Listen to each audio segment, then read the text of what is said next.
Hello, welcome to Loremaster's Lair. I'm your Loremaster, here today for another look at the nations of Tianxi.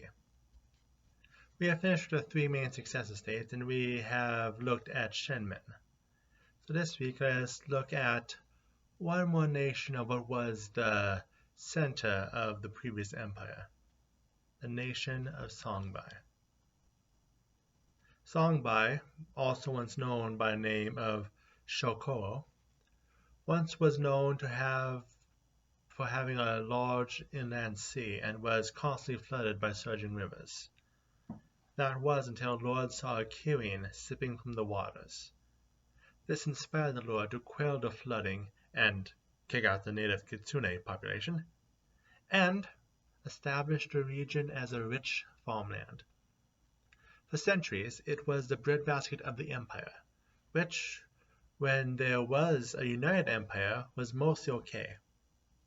When it was not, however, when Longhua fell and the region fell under the authority of Lingshen, the military generals began working the nation to the bone, with any resistance seen as a reason to eradicate bloodlines.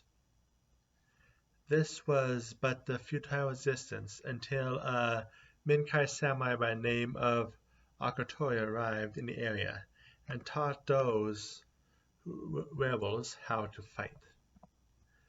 For his help, the nobles declared him shogun of the Shokoro shogunate, which over the last 3 decades, the region has flourished.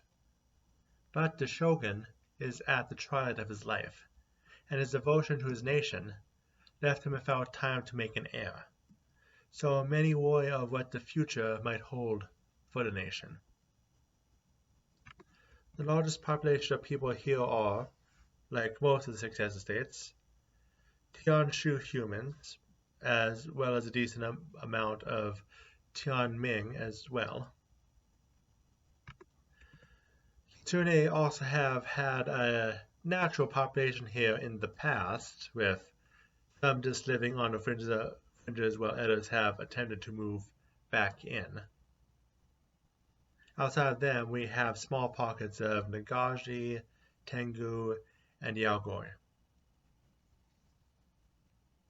The nation of Songbei is run by the Shokoro shogunate, so interconnected with it that there was a time, outsiders refer to the nation itself as Shokoro. The shogunate is run by Shokoro Akatori, the one who helped the nation gain its freedom. He is assisted by his sworn brothers, the Seven Radiances, who, like the shogun, are now aged and likely their positions will not be long-term parts of the government. In addition, there are 4 positions of advisors which were gained by noble families who financed the war. The supposedly royal descended Gonshu family, the Harbormaster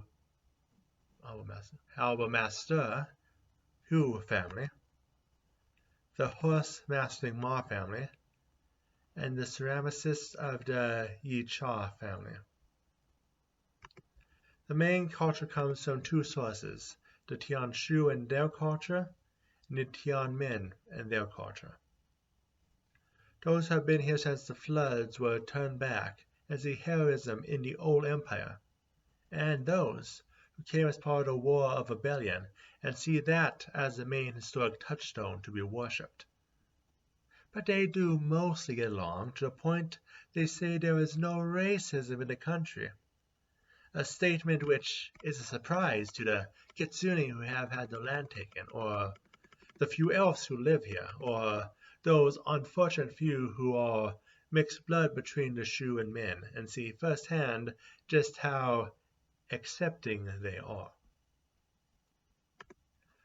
For deities, we have a strong presence of Tianshu with the likes of Abadar, as well as samurai influence in the Tianmen, with deities like Shizuru and General Susumu. The heavy agriculture of the region also has Daikichu having a large presence.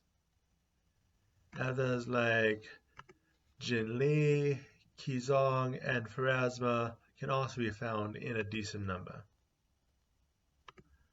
Finally, as a nation which rose in uprising, the deity of the people, Phaideva, is also a favorite.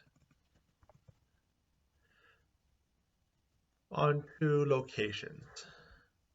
The nation is divided into two major parts: the fertile plum and hot fields, and the rich, which are the richest in all the nations, and the Longma Plains, the area recovered from the floods that now functions as land for horses and livestock, and where much of the war took place.